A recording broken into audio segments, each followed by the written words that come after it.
میری پارٹی نے غلط فیصلہ لیا، میں اپنی پارٹی کے ساتھ نہیں کھڑی، کریں ریزائن۔ ہمارے پاس جو اندر کی خبر ہے وہ آپ کے ساتھ شیئر کر دیتے ہیں۔ آج خان صاحب نے خود بھی شہباز گل کو جو ہے نا وہ بس کے نیچے پھینک دیا۔ وہی فارمولا جس طرح میں نے آپ سے کہا نا، ادھر بھی تو دیکھو، عثمان بزدار کی ایسی پرفارمنس ہے کہ آپ اس کی شکل بیٹھ کے پوسٹر پہ نہیں لگا سکتے۔ سلیم صافی کو انہوں نے نام بگاڑ کے سلیم لفافی کہا۔ السلام علیکم ناظرین، میں ہوں منصور علی خان، اپنے ڈیجیٹل چینل کے اوپر آپ کو خوش آمدید کہوں گا۔ ناظرین، پچھلے 24 گھنٹے کے اندر بڑی ڈیولپمنٹس ہوئی ہیں جس پہ میں بات کرنا چاہوں گا۔ ایک تو عمران خان صاحب نے ایک انٹرویو دیا ہے اور اس میں انہوں نے انکشاف کیا ہے کہ شہباز گل کو ننگا کر کے جو ہے وہ مارا گیا ہے۔ کچھ ان کے انٹرویو کے بارے میں بھی بات کرتے ہیں۔ اس کے علاوہ بھی کچھ اس انٹرویو کے اندر اور بھی بڑے انکشافات ہیں جو ذرا ڈسکس کرنے والے ہیں، لیکن کچھ دیگر خبریں ذرا پہلے جلدی سے ڈسکس کر لیں۔ ایک تو شہباز گل صاحب کے حوالے سے ایک اپڈیٹ آپ کو پہلے ہی دے دوں کہ اسلام آباد ہائی کورٹ میں جو حکومت گئی ہوئی تھی جسمانی ریمانڈ ان کا لینے کے لیے، تو اس سلسلے میں خبر یہ ہے کہ اسلام آباد ہائی کورٹ نے جو ہے دوبارہ سیشن کورٹ کی جانب معاملے کو بھیجا ہے اور سیشن کورٹ کے جج کو یہ کہا ہے کہ آپ اس معاملے کو دوبارہ سنیں۔ تو یہ کوئی اچھی خبر نہیں ہے شہباز گل کے لیے یا پاکستان تحریک انصاف کے لیے۔ اس کے علاوہ ایک اور خبر جو کل رات کو آئی، میں ذرا پہلے اس کے اوپر بھی بات کرنا چاہوں گا کہ پیٹرول اور ڈیزل کی قیمتوں کے اندر رد و بدل آیا ہے۔ اچھا، پیٹرول کی قیمت جو ہے جناب وہ 6 روپے 72 پیسے جو ہے اس میں اضافہ کر دیا گیا ہے اور اب نئی قیمت جو ہے وہ 233 روپے 91 پیسے، تقریباً 234 روپے سمجھ لیجیے ہو گئی ہے۔ اور ہائی سپیڈ ڈیزل کی قیمت میں جو ہے بہت بڑا جو ہے وہ کمی دیکھنے میں، بہت بڑی کمی دیکھنے میں آ گئی ہے۔ 51 پیسے کیجیے، 51 پیسے کی کمی دیکھنے میں آ گئی ہے۔ 244 روپے اور 44 پیسے کا ہو گیا ہے ڈیزل۔ اچھا، سب سے پہلے تو انٹرسٹنگ بات یہ ہے کہ یہ جو اضافہ ہے اس کے اوپر جو اتحادی جماعتیں ہیں، آصف علی زرداری بھی اور MQM نے بھی، دونوں اتحادیوں نے جو ہے وہ اس کے اوپر تشویش کا اظہار کیا ہے اور انہوں نے کہا ہے کہ جی اس سلسلے میں جو ہے وہ سب کو آن بورڈ لینا چاہیے اور اس کے بعد جو ہے یہ فیصلے کیے جانے چاہیے۔ صرف موجودہ یعنی مسلم لیگ نون کی جو اتحادی حکومت ہے، صرف اس کو یہاں سے اپنے اتحادیوں کی طرف سے شرمندگی کا سامنا نہیں کرنا پڑا، بلکہ انٹرسٹنگ بات یہ ہے کہ گھر کے اپنے اندر سے بھی جو ہے وہ تشویش آئی ہے اس سلسلے میں۔ مریم نواز کی جانب سے مثال کے طور پہ مریم نواز نے جو ہے وہ انہوں نے کل ایک ٹویٹ کی جس میں بیسکلی وسیم عباسی صاحب ہیں، انہوں نے پرائسز کا اعلان کیا، انہوں نے بتایا کہ جی یہ پرائسز ہیں۔ تو اس کے اوپر مریم نواز نے لکھا جی میں عوام کے ساتھ کھڑی ہوں، اس فیصلے کی تائید نہیں کر سکتی۔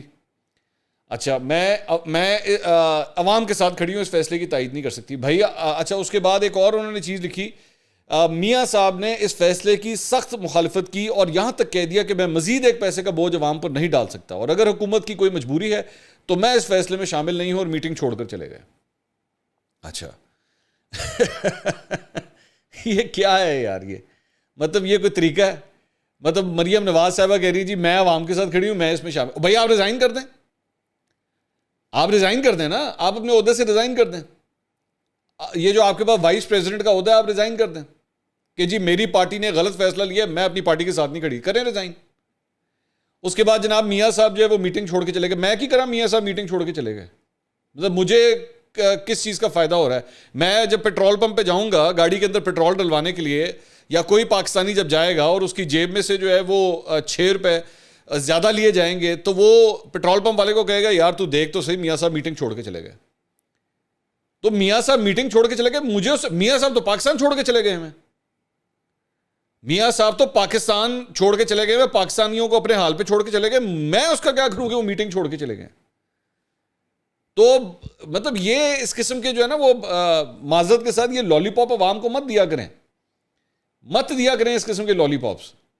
یا تو اگر ایک فیصلہ کیا تو یا تو کہہ دیں ہاں جی جم کے کھڑے ہیں جی ہم اس کے ساتھ کھڑے ہیں، تو یا پھر کہہ دیں کہ نہیں جی ہم لوگ اس کو نہیں مانتے، یہ ہم نے ریزائن کر دیا۔ لو دکھائیں نا، پھر ہمت دکھائیں۔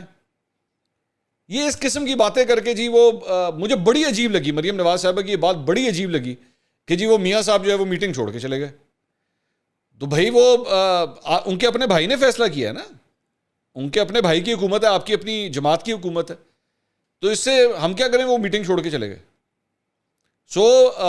اس کی کوئی سینس نہیں بنتی اس بات کی۔ اور میں بار بار جب یہ کہتا رہا ہوں کہ جناب پوری دنیا کے اندر اس وقت آئل پرائسز جو ہیں وہ $90 کے آس پاس آئی ہوئی ہیں پر بیرل، تو ایسے میں عوام کو یہ ریلیف ملنا چاہیے تھا، کیونکہ میں پچھلے ایک مہینے سے یہ بار بار یہ بات کر رہا ہوں کہ جی انٹرنیشنل آئل پرائسز اگر نیچے آ رہی ہیں, ڈالر کا ریٹ اگر نیچے آ رہا ہے, تو یہ پاس آن ہونا چاہیے عوام تک. اگر وہ نہیں ہو رہا تو اسی کی کریے پھر. مطلب ہمیں تو بار بار بتایا جاتا ہے جی وہ ابھی جی انٹرنیشنل مارکیٹ میں آئل بڑا مہنگا ہے, اور تھا $110, $115, $120 تک یہ گیا تھا, بالکل مہنگا تھا. لیکن اب جب سستا ہوا ہے تو اس کو ریلیف تو دیں عوام کو. ڈالر اگر نیچے آ گیا ہے, ڈالر 240 تک گیا تھا, اب 210 سے لے کے 213 کے بریکٹ کے اندر ٹریڈ ہو رہا ہے, تو اس کا فائدہ تو دیں عوام کو. فائدہ اس کا نہیں کوئی دیا جاتا. اچھا جی, اس کے علاوہ ایک اور جو خبر ہے وہ عمران خان صاحب نے کل ایک انٹرویو دیا فریہ ادریس صاحبہ کو. فریہ ادریس صاحبہ جو ہیں وہ اب تک کو چھوڑ کے CNN چلی گئی ہیں, اور وہاں پہ 10 بجے کا وہ سلاٹ کریں گی. 10 بجے کا یہ جو سلاٹ ہے یہ بڑی دیر سے خالی پڑا ہوا تھا. خالی ان اے سینس کہ کسی پروگرام اینکر کو ہائر نہیں کیا گیا تھا. تو ہمارے پاس جو اندر کی خبر ہے وہ آپ کے ساتھ شیئر کر دیتے ہیں. عمران ریاض خان صاحب نے جب بیسکلی یہ چھوڑا تھا CNN کو, اور اس کے بعد وہ سما چلے گئے تھے, پھر سما سے ایکسپریس چلے گئے تھے. بائی دا وے وہ ایکسپریس پہ بھی آفر ہوئے ہیں. تو اس کے بعد سے کسی فل ٹائم اینکر کو جو ہے یہاں پہ ہائر نہیں کیا گیا. تو کیونکہ CNN کی یہ شرط تھی جی ہم نے کسی خاتون اینکر کو رکھنا ہے اور اسلام آباد سے رکھنا ہے, تو پھر فریہ ادریس صاحبہ کو جو ہے وہ ہائر کیا گیا. اب فریہ ادریس صاحبہ نے جب جوائن کیا تو پہلا انٹرویو جو ہے انہوں نے عمران خان صاحب کا کیا. اور یہ ہمیشہ کوشش ہوتی ہے کوئی بھی اینکر جب ایک نیا چینل جوائن کرتا ہے تو اس کی ایک کوشش ہوتی ہے کہ جی میں کوئی بڑا انٹرویو کروں تاکہ لانچنگ ہو رہی ہے پروگرام کی. تو ٹھیک, اچھا انٹرویو تھا. اب اس کے اندر جو 2-4 چیزیں کہی ہیں ذرا اس کو میں ذرا تھوڑا سا ڈائسیکٹ کرنا چاہوں گا. ایک تو شہباز گل صاحب کے حوالے سے انہوں نے یہ فرمایا کہ جی شہباز گل کو یہ نہیں کہنا چاہیے تھا. پہلی دفعہ خان صاحب نے کہا شہباز گل کو یہ نہیں کہنا چاہیے تھا کیونکہ یہ فوج کو اکسانے کے زمرے میں آتا ہے. یہ بالکل درست ہے, ہم فوج کو مضبوط ادارے کے طور پر دیکھنا چاہتے ہیں. اچھا, یہ تقریباً اس بات کو میرے خیال میں اپروکسیمیٹلی ہفتہ ہو گیا. ہفتے کے بعد خان صاحب نے اس کے اوپر نا پراپر لب کشائی کی ہے کہ جی نہیں کہنا چاہیے تھا. اس سے پہلے وہ جو ہے انہوں نے ایک عوام سے خطاب نما مبینہ پریس کانفرنس کی تھی, یاد ہے آپ کو؟ میں نے اس پہ بھی ایک ویڈیو کی تھی, اس میں بھی کچھ نہیں کہا تھا. اس کے بعد لاہور کے جلسے میں آئے, اس میں بھی کچھ نہیں کہا تھا. لیکن اب میرے خیال میں اس بات کا ان کو آئیڈیا ہو گیا کہ میں نے جب تک یہ نہ کہا کہ ہاں شہباز گل سے غلطی ہوئی ہے تب تک کام بنے گا نہیں. تو اس لیے اب کہنا پڑا, اب جا کے ان کو کہنا پڑا کہ ہاں جی اس نے غلط کہا ہے. تو جب ہم اس وقت یہ بات کہتے تھے, جب شہباز گل نے سب کچھ کہا تھا اور ہم اس وقت یہ بات کہتے تھے, تو PTI کے جو کارکن ہیں تو وہ بیٹھ کے اس وقت ڈیفینڈ کیے جا رہے تھے. تو آج خان صاحب نے خود بھی شہباز گل کو جو ہے نا وہ بس کے نیچے پھینک دیا, اور بالکل اسی طرح جس طرح فواد چودھری نے پہلے پھینکا تھا. فواد چودھری نے پھینک دیا تھا, پھینک کے اس کے بعد یو ٹرن لے لیا تھا کہ نہیں میں نے تو ایسی کوئی بات ہی نہیں کی. جس میں انہوں نے یہ فرمایا تھا ایکسپریس کے اوپر جاوید چوئی صاحب کو انٹرویو دیتے ہوئے کہ نہیں جی وہ اگر کچھ غلط ہوا ہے تو معاف کر دیں, اور جو ان کا یہ جو کچھ بھی کہتے ہیں PTI کا بیانیہ نہیں ہے. خان صاحب بھی اب آ گئے ہیں وہیں پہ. خان صاحب بھی ادھر ادھر گاڑی چلا کے نا واپس اسی اسپاٹ کے اوپر آ کے کھڑے ہو گئے جہاں پہ فواد چوئی صاحب کھڑے ہوئے تھے. تو شہباز گل کے بارے میں یہ بات کی انہوں نے. دوسرا اس کے بعد انہوں نے یہ کہا جی ماضی میں مولانا فضل الرحمان, مریم نواز, ایاز صادق, نواز شریف اور دیگر کی جانب سے بھی اسٹیبلشمنٹ کے خلاف بیانات دیے گئے, لیکن ان کے ساتھ کیا سلوک کیا گیا. مطلب ان کا کہنے کا مقصد یہ تھا کہ جی ان لوگوں نے بھی تو بیانات دیے ہیں, وہی فارمولا جس طرح میں نے آپ سے کہا نا ادھر بھی تو دیکھو. خان صاحب کی یہ کلاسیکل کیس ہوتا ہے, آپ جب کوئی مسئلہ بتائیں نا کہ بھائی جان یہ آپ کے ساتھ یہ مسئلہ ہے, ادھر بھی تو دیکھو بھائی, ادھر بھی تو دیکھو کہ اندر ایک ایشو یہ ہے کہ ان لوگوں نے جو بیانات دیے ہوئے وہ یہ بیانات دیتے تھے کہ فوج کا, اسٹیبلشمنٹ کا پاکستانی پالیٹکس میں عمل دخل نہیں ہونا چاہیے. وہاں پہ کبھی کیا یہ کہا گیا کہ جناب اگر آپ کسی آرڈر کو غیر قانونی سمجھے, غیر آئینی سمجھے تو اس کو مت مانیے گا؟ کبھی کہا گیا یہ؟ اگر کہا گیا تو پلیز مجھ سے شیئر کیجئے, میں خود انتظار کروں گا اس بات کا, میرے ساتھ شیئر کیجئے گا اس بات کو. شہباز گل صاحب نے یہ نیا کٹا کھولا ہے. شہباز گل صاحب نے, اور آپ کو اس بات سے اندازہ ہے کہ کیونکہ فوج, اور ناٹ جسٹ فوج, چلے میں اس پہ کھل کے کہہ دیتا ہوں, کوئی بھی سیکورٹی فورس ہو, ایون پولیس بھی کیوں نہ ہو, پنجاب پولیس کیوں نہ ہو, سندھ پولیس کیوں نہ ہو, ٹریفک پولیس کیوں نہ ہو, میں تو اس حد تک بات کرتا ہوں, یونیفارمڈ کوئی بھی فورس ہو, اس کے اندر جا کے آپ اس قسم کے اگر لیکچرز دینا شروع ہو جائیں کہ جی آپ کو اگر کوئی چیز جو ہے وہ غیر آئینی لگے تو اس کو مت مانیں, آپ صرف اندازہ کیجئے کہ اس فورس کے ڈسپلن کا کیا حال ہوگا. یہ بالکل اسی طرح کی حرکت ہے جب پاکستان کے اندر دہشت گردوں کے خلاف جب جنگ جاری تھی تو جو دہشت گرد عناصر تھے ان کی جانب سے یہ کوششیں کی جاتی تھی کہ پاکستانی فورسز کے حوالے سے نا اس قسم کا پروپیگنڈا کیا جائے تاکہ ان کے اندر جو ہے نا کوئی رینکس کے اندر میوٹنی وغیرہ آ جائے اور فورسز جو ہے نا وہ بغاوت کرنا شروع کر دیں. یہ وہ والی حرکت ہے. اس کے لیے بار بار کہتا ہوں کہ اس کی سنجیدگی کا اندازہ لگائیے کہ یہ کتنی سنجیدہ حرکت ہے یہ.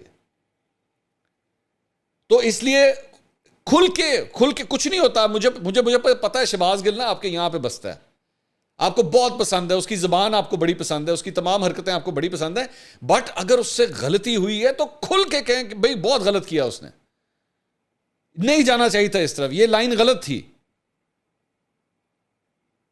اس کے بعد آگے چل کے وہ فرماتے ہیں جی کہ جیل میں ڈاکٹر شہباز گل کے ساتھ کیا سلوک کیا انتہائی یہ پریشان کن ہے اور تکلیف دہ ہے. مجھے معلوم نہیں, ہمارے وکلا نے بتایا کہ اسے ننگا کر کے مارا گیا ہے. یہ عمران خان صاحب نے بتایا.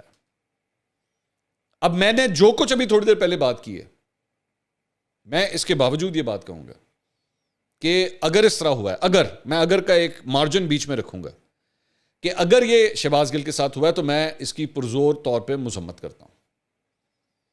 کیونکہ آپ ایک طریقہ کار ہے, ایک قانون ہے, کتاب ہے, ایک لا ہے.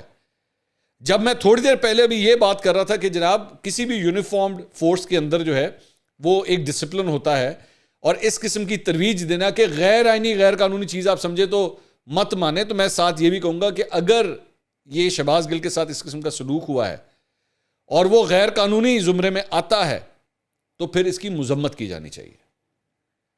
یہ طریقہ کار غلط ہے.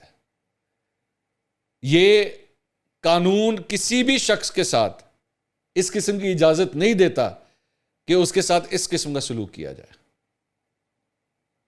عمران خان صاحب کو بھی تھوڑے سے ہوش کے ناخن لینے کی ضرورت ہے اور موجودہ حکومت کو بھی ہوش کے ناخن لینے کی ضرورت ہے. یہ کل کو یہ چیز آپ لوگوں کو بھی ہانٹ کر سکتی ہے, کسی بات کے اوپر ایک ٹریگر ہو سکتا ہے, آپ کے کسی رہنما کے ساتھ ایگزیکٹلی یہی سلوک ہو سکتا ہے. تو میں بے شک شہباز گل کے کہے ہوئے ہر بات کے اوپر میں تنقید کرتا ہوں, میں کہتا ہوں وہ غلط ہے, لیکن یہ سلوک اس کے ساتھ غلط ہے, یہ نہیں ہونا چاہیے.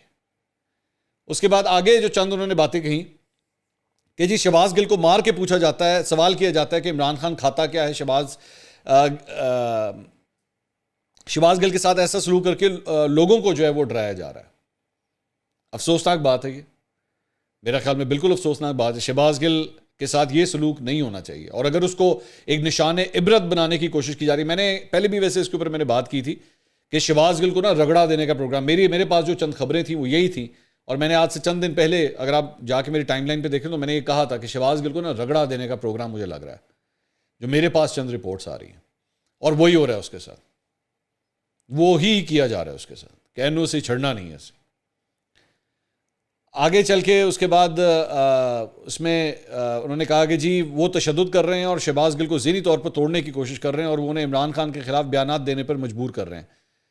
تو انہوں نے کہا کہ مجھے جو کچھ کہنا ہے میں خود کہوں گا, مجھے اس کے لیے شہباز گل کی ضرورت نہیں ہے. یہ بات شہباز گل کو جا کے سمجھانی چاہیے تھی, کیونکہ شہباز گل جہاں پہ بھی جاتے تھے وہ یہی کہتے تھے, ان کو آپ کی پش ہی حاصل تھی. یہ تو حقیقت ہے, وہ آپ کی تھپکی کے بنیاد کے اوپر ہی کرتے تھے. آپ کی پارٹی کے اندر اس کا جو رائز ہوا ہے وہ آپ کی تھپکیوں کی وجہ سے ہوا ہے.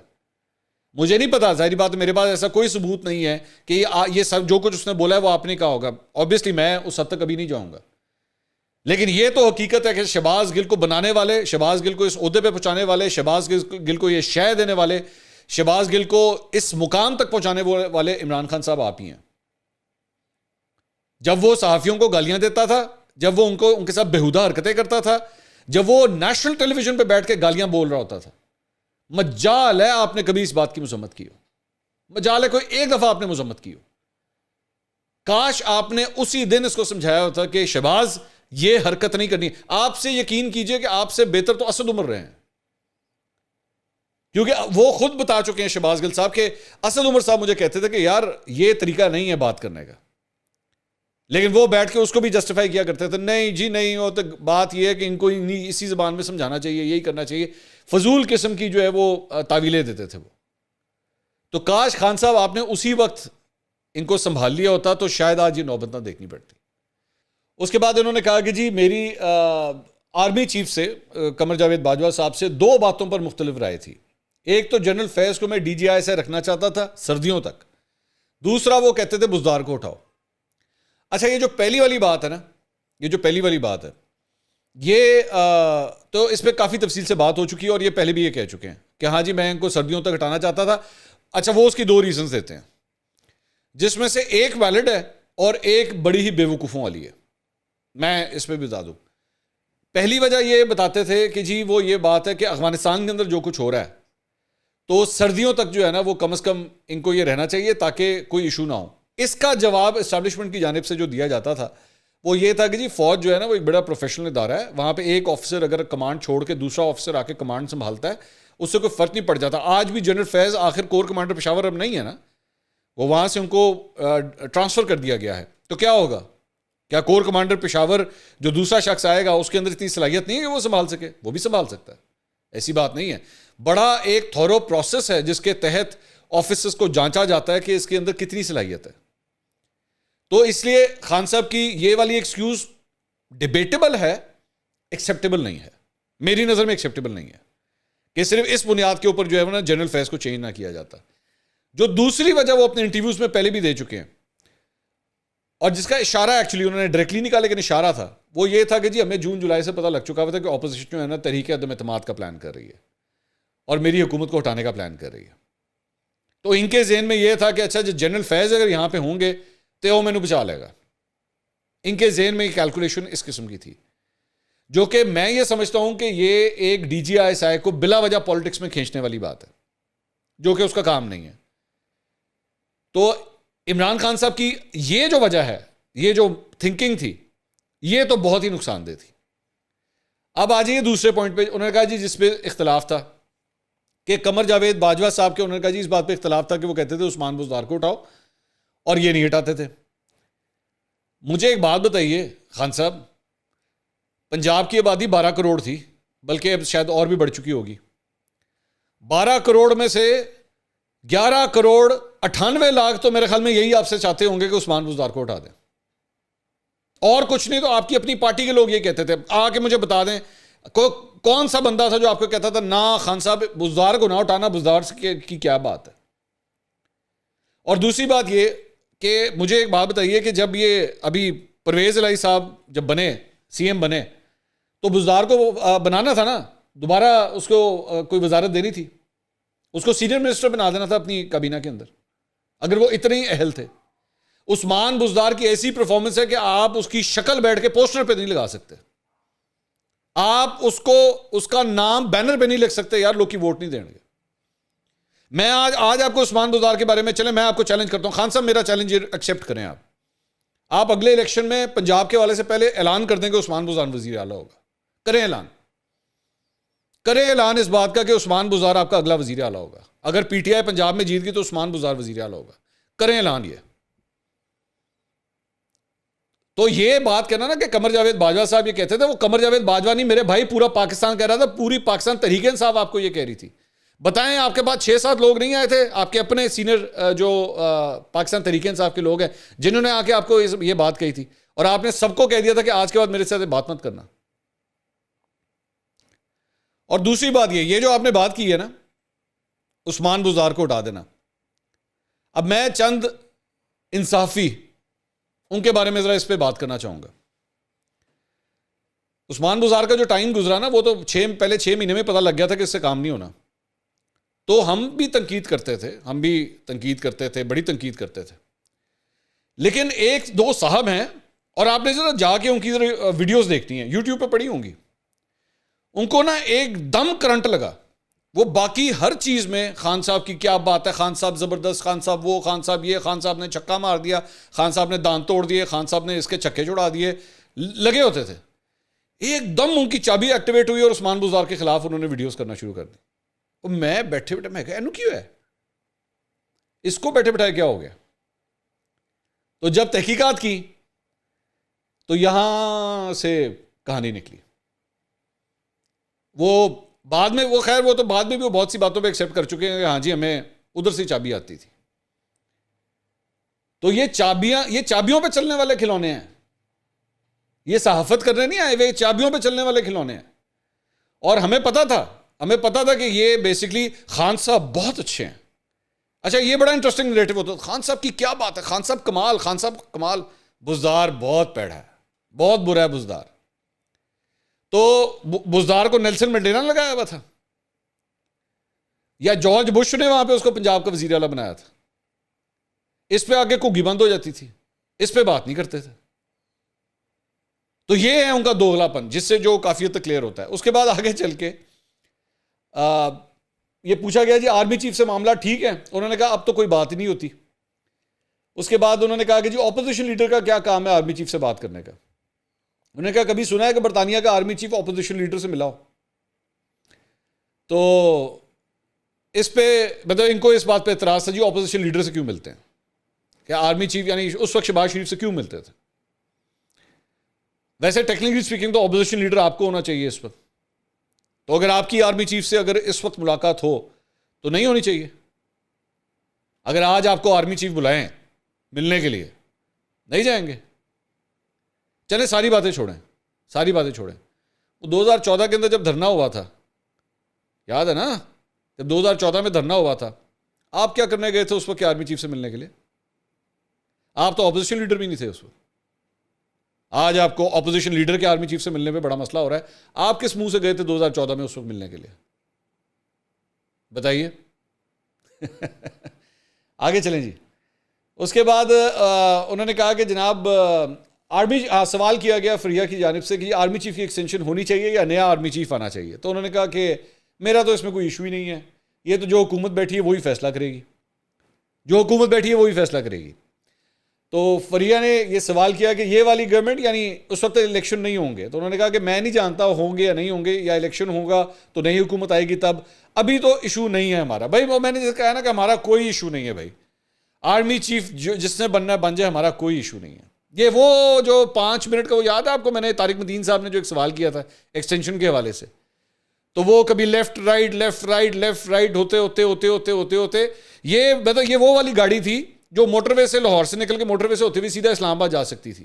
ٹھیک ہے، یہ گاڑی پہلے جی ٹی روڈ پہ چڑھی ہے، گجرانوالا آیا، گجرات آیا، جیلم آیا، جیلم سے یہ پھر واپس آئے، پھر گجرانوالا، گجرات سے ہوتے ہوئے واپس آ کے کالا شاخو کو کراس کر کے دوبارہ واپس لاہور آئے، پھر موٹر وے کے اوپر چڑھے، بیرا جا کے ٹچ کر کے پھر واپس لاہور آگے کہتے ہیں کہ میرا موڈ ہی نہیں ہے اسلام آباد جانے کا. تو یہ بھائی یہ اتنی بہادری ہوتی ہے ان لوگوں کی، یہ صرف اتنی بہادری ہے اور کچھ بھی نہیں ہے ان کے اندر. اس کے بعد آگے چل کے ایک اور سوال کیا گیا کہ جی ہاں ایک انہوں نے جو حرکت کی کہ جی سلیم صافی کو انہوں نے نام بگاڑ کے سلیم لفافی کہا. اب میرا اس پہ پوائنٹ یہ ہے کہ basically this is what happens جب آپ کا ایک پولیٹیکل لیڈر جو ہے نا وہ ٹرول بن چکا ہو، وہ ایک سوشل میڈیا کا ٹرول بن چکا ہو. یہ ٹرول جو ہوتا ہے نا، سب سے مطلب سوشل میڈیا کا یہ جو ٹرول ہوتا ہے، یہ سب سے ایک گندا کیڑا ہوتا ہے، گندا کیڑا. اور جب آپ کے پارٹی کے سربراہ کی سوچ اس قسم کی ہے کہ وہ لوگوں کے نام بگاڑتا ہے، کبھی بلاول کا نام بگاڑتا ہے، کبھی مولانا فضل الرحمان کا نام بگاڑتا ہے، کبھی سلیم صافی کا نام بگاڑتا ہے. اگر ایک لیڈر سلیم صافی کو سلیم لفافی کہہ رہا ہے تو آپ اندازہ کیجئے کہ اس کے فالوورز کا کیا حال ہوگا. اور فالوور تو چھوڑیں، وہ جو سیکنڈ ان کمانڈ ہے جڑا کیا نام ہے، چیف آف سٹاف جڑا اندر ہوا ہے، سب سے زیادہ سلیم صافی کے ساتھ تو بدتمیزی اس نے کی ہوئی ہے. اب آپ کو سمجھ آتی ہے کہ یہ بےہودگی آتی کہاں سے، یہ جو زبان سے یہ جو پھول نکلتے ہیں آتے کہاں سے. ایک پولیٹیکل لیڈر، ایک پارٹی کا سربراہ جب انٹرویو میں بیٹھ کے ایک شخص کے بارے میں اس طرح کی بات کرے، آپ اندازہ کیجئے کہ جب کیمرے بند ہوتے ہوں گے، وہ بند کمرے میں بیٹھا ہوتا ہوگا، اس کے آس پاس سارے پی ٹی آئی کے لیڈر ہوتے ہوں گے، یہ کیا زبان استعمال کرتا ہوگا اس وقت وہاں پہ. تو جب یہ چیزیں برین میں جاری ہوتی ہیں تو اس کے بعد جب یہ لوگ جائیں گے، جا کے بیٹھیں گے وہاں پہ اور جا کے ڈسکشنز کریں گے بیٹھ کے، مطلب سوشل میڈیا پہ یا مین اسٹریم میڈیا پہ ٹاک شوز میں، تو پھر پیچھے تو ادھر عمران خان پاپا کر رہا ہے نا، ان کا دماغ میں تو وہی چیزیں چل رہی ہیں. یہی تو میں بار بار کہتا ہوں کہ یہ پوری کی پوری جنریشن کا بیڑا غرق کر دیا ہوا ہے، پوری جنریشن کا بیڑا غرق کر دیا ہوا ہے. ان کو بات کرنے کی تمیز نہیں ہے. اور کیوں نہیں ہے؟ یہ وجہ ہے یہ نام بگاڑنا، الفاظ بگاڑنا. دس از دا بگیسٹ پرابلم. اس کے بعد ایک اور سوال ان سے کیا گیا کہ جی یہ بتائیے کہ جنرل فیض جو ہے وہ کتنی دفعہ عمران خان سے ملنے کے لیے آیا, یہ ان سے سوال کیا گیا. تو انہوں نے کہا کہ آپ بتا ہی دیں کہ کتنی بار ملنے آئے ہیں. تو اس کا جواب انہوں نے دیا کہ پوائنٹ یہ ہے کہ مار کے پوچھ رہے ہیں کہ کتنی دفعہ ملنے آئے, بھئی آپ ویسے ہی پوچھ لیں. تو بابا وہ آپ ویسے ہی بتا دیں, آپ بتا دیں. آپ کہیں جی آپ شہباز گل سے کیا پوچھتے ہیں, مجھ سے پوچھیں, میں بتاتا ہوں. وہ ایک سرونگ آرمی آفیسر ہے, کہ وہ مجھ سے ملنے کے لیے آئے تو کیا پرابلم ہے.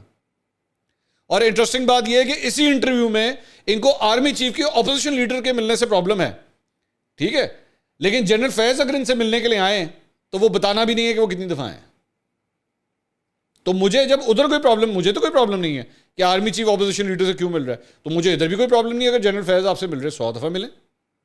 آپ اس ملک کے ایک پولیٹیشین ہیں, کے پی کے اندر آپ کی گورنمنٹ ہے, وہ کور کمانڈر پشاور تھے, اور اگر وہ اس سلسلے میں آپ سے ملنا چاہتے ہیں مجھے تو کوئی ایشو نہیں ہے. اور پہلے جب آپ وہاں پہ تھے, جب پرائم منسٹر تھے, وہ D G I S I تھے, تو اس میں ایسی کون سی بات ہے, ملنا کوئی پرابلم نہیں ہے. لیکن بول دیں, خود ہی بتا دیں کہ کتنی دفعہ ملنے آئے, میرا تو نہیں خیال اس میں کوئی بری بات ہے. تو یہ پورا لبے لباب تھا ان کے انٹرویو کا, تضادات سے بھرپور. اگلی ویڈیو میں دوبارہ ملاقات ہوگی. اللہ حافظ.